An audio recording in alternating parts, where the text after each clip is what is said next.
This is the border between Kenya and Somalia. Now, we can't show you this for security reasons, but either side of this border is a pretty substantial security setup, and that has only grown in size and scrutiny in the aftermath of the Westgate attack in Nairobi. But this isn't the only route into Somalia. Hacked out of the undergrowth, this is where traffic flows. The Panya routes, so-called rat routes, used by smugglers to cross back and forth undetected. Branching brazenly off from the government roads, they're certainly a smoother ride, in spite of the Kenyan government's efforts to beef up border security. Up through these smugglers' routes, we've managed to enter Somalia from Kenya without any checkpoints, without being asked for ID, without seeing any sort of government presence. Night falls and it's rush hour on the Panya routes. People and goods ferried back and forth. Everyone is too afraid to stop for long here, even to help the stranded families we see along the way.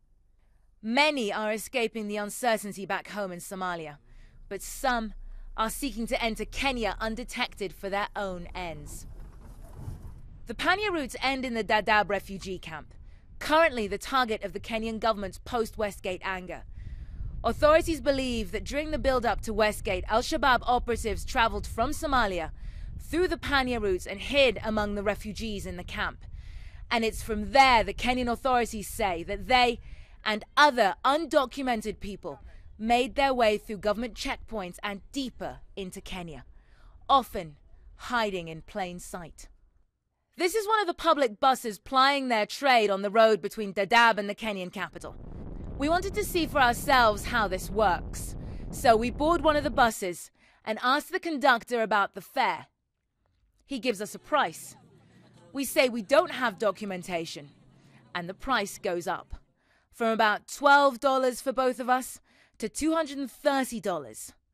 The conductor says it will buy me and my companion the use of fake Kenyan IDs and a safe trip. Don't worry, he says. You're not alone. We count out the cash and he hands us IDs from a stash he's been handing out through the bus. That's all it takes. We don't need the IDs, but others on the bus do. As we arrive at Garissa, the main town in northeastern Kenya, we're told to line up at the checkpoint. Just out of the hidden camera's view, security officers scrutinize thumbprints with the help of a magnifying glass, comparing them to the IDs, fake or real. We overhear a woman take a Kenyan police officer aside.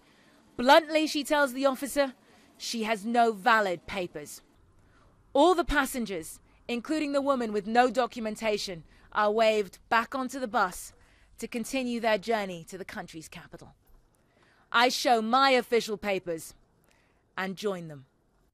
The Kenyan government has now signed an agreement with Somalia, hoping to clear Dadaab by voluntarily repatriating its residents.